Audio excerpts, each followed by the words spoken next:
जमाल खान रईसानी साहब, नवाबजादा साहब।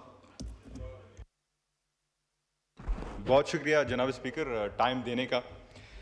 जनाब स्पीकर, सबसे पहले जैसे हमें पता है कि जो गुज़िश्ता चंद दिनों में भारत की तरफ से जारियत की गई, और मैं समझता हूँ कि ये जो हमले थे सिर्फ हमारे सरज़मीन पर नहीं थे बल्कि हमारे ईमान पर, हमारे जज्बे मुहिब्बुल वतनी पर थे, और ख़ास तौर पर हमारे बच्चों, हमारे औरतों, माएँ और बहनों पर थे। और मैं समझता हूँ कि ये सिर्फ एक जारियत नहीं थी बल्कि ये इंसानियत की कत्ल थी। और भारत ने हमेशा हमें जो है झुकाने की कोशिश की, हमें हमेशा उन्होंने जो है कमज़ोर समझने की कोशिश की, लेकिन वो ये भूल गए कि ये पाकिस्तान है, ये वो मुल्क है जहाँ का जो जब दुश्मन सोता है तो हमारे पाक फ़ौज के नौजवान जागे रहते हैं और जगे हुए दुश्मन को कभी सोने नहीं देते।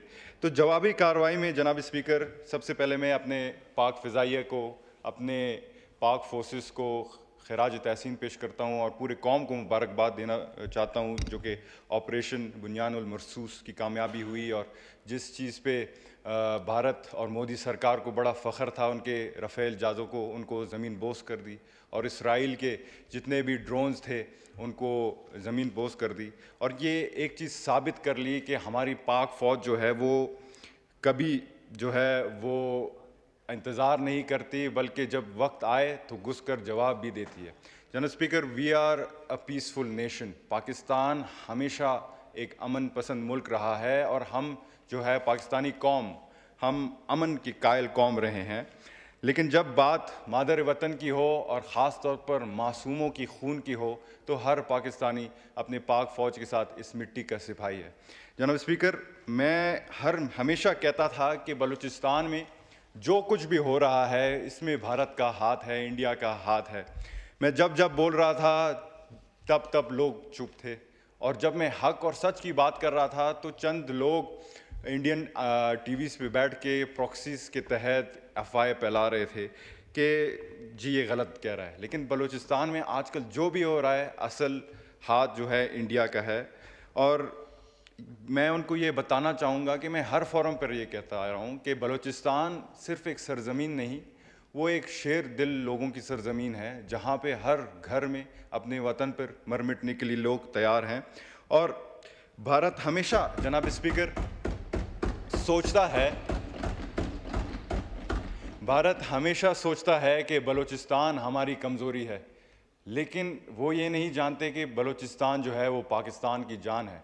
बलूचिस्तान जो है वो पाकिस्तान की ताकत है, और बलूचिस्तान वो चट्टान है जो हर तूफ़ान से टकराने के लिए तैयार है। जनाब स्पीकर, मैं आज एक पार्लियामेंटेरियन की हैसियत से नहीं बल्कि एक ऐसे बलोच भिरावी के बेटे के हैसियत से आप सबसे मुखातिब हूँ, जिसके वालिद ने और जिसके भाई ने इसी सब हिलाली परचम की दिफा में जाम शहादत नोश की। और हमारा एक ही दुश्मन था, वो भारत और उसके चंद गुंडे थे, किराए के गुंडे, जिनको BLA के नाम से जाना जाता है, जिनको BLF के नाम से जाना जाता है। लेकिन मैं इस ऐवान को याद दिलाना चाहूँगा कि मेरे वालिद शहीद सिराज रैसानी, मेरे भाई शहीद हकमल रैसानी, इन्हीं प्रॉक्सीज़ का सामना करते करते उन्होंने जाम शहादत नोश की।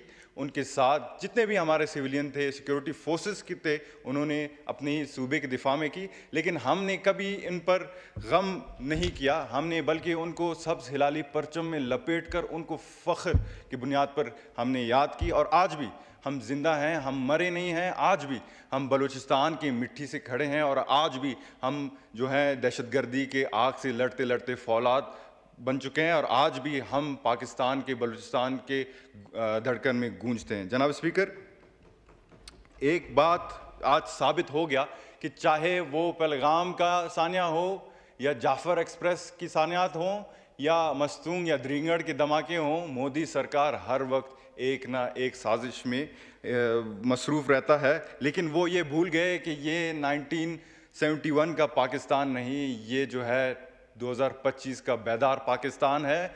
ये वो पाकिस्तान है जहां हर बलोच, पठान, बिरावी, सिंधी सिरे की अपने पाक वतन पर मिटने के लिए तैयार है। और एक बात हमें क्लियर कट बोलना होगा और इस ऐवान से बोलना होगा ताकि पूरा दुनिया ये जान ले कि बलूचिस्तान आइंदा किसी के हाथ का खिलौना नहीं बनेगा।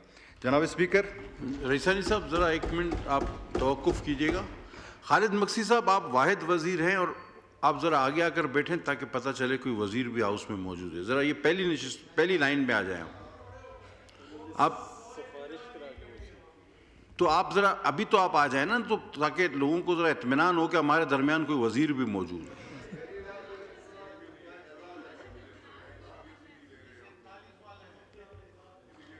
तो आप आज इधर बैठ जाएं, कोई किसी भी जगह पे, वज़ीर आज़म किस जगह के सिवा किसी भी जगह बैठ जाए, जहाँ आपने बैठना है वहाँ बैठ जाए। हाँ ठीक है, वहाँ तशरीफ़ लेकिन पता चले ना वज़ीर है यहाँ पे। जी रईसानी साहब। सर मैं बिल्कुल एंडिंग की तरफ जा रहा हूँ। सर हमेशा हमें तन्हा दिखाने की कोशिश की, भारत चाहता है कि हम तन्हा रहें, लेकिन उसे ये समझ नहीं है कि हमारे साथ हमारा अल्लाह है और हमारा जो कलमा है वो हमारा मुहाफ़िज़ है। जनाब स्पीकर, आज मैं एक बार फिर भारत को ये पैगाम दूंगा कि आइंदा अगर किसी भी मिस एडवेंचर करने की देखा कोशिश आपने, एक आया तो दूसरा वो जिस तरह आते हैं परिंदे मल्टीप्लाई हो रहे हैं। बिल्कुल सर, तो किसी भी मिस एडवेंचर की कोशिश की तो इस बार सिर्फ पाक फौज नहीं बल्कि पूरा पाकिस्तान आपके सामने होगा और पूरा पाकिस्तान एक है और हम हर जारियत का जो जवाब है मुंह तोड़, फैसला कुन और बर वक्त देंगे। आखिर में मैं इस मौके का फ़ायदा उठाते हुए जिन पार्लियामेंटेरियंस ने यकजहती दिखाई इस कठिन दौर में और वक्त में, उनको खराज तहसीन पेश करता हूँ, ख्वाह वो अपोजिशन के हों या जो हैं ट्रेजरी बेंचेस के। लेकिन अफसोस उन लोगों पर भी आता है जो कि जब जाफ़र एक्सप्रेस की बात हुई, सानिया हुआ, तो उन्होंने कभी मज़म्मत नहीं की, लेकिन आज वो जो है पूरा पाकिस्तान का ठेकेदार हैं और वो जो है हमसे भी ज़्यादा मुहब्बिल वतन है। तो लिहाजा हमें ये मुनाफिकत छोड़नी चाहिए, हमें जो है पाकिस्तान के मुफाद में अपना सियासत भी कुर्बान करनी चाहिए, क्योंकि पाकिस्तान है तो हम हैं। आखिर में मैं अपने पाक फोर्सेस को, अपने सिविलियन शहदा को, गाजियों को खराज तहसीन पेश करता हूँ और एक शेर अर्ज करूंगा। अगर मैं गलत हूं तो मुझे आप करेक्ट कर सकते हैं स्पीकर साहब। शेर को वजन में पड़िए और ना शायर की रूह तड़प जाती है। एग्जैक्टली। कौन कहता है कि मौत आई तो मर जाऊंगा, कौन कहता है कि मौत आई तो मर जाऊंगा, मैं तो दरिया हूं समंदर में उतर जाऊंगा, मैं तो दरिया हूं समंदर में उतर जाऊंगा, जिंदगी शम्मा की मानिंद जलाता हूं नदीम, जिंदगी शम्मा की मानिंद जलाता हूं नदीम, बुझ तो जाऊंगा लेकिन सुबह कर जाऊंगा। पाकिस्तान हमेशा जिंदाबाद। अच्छा ठीक हो, ठीक रह गया। जमाल शाह काकड़ साहब।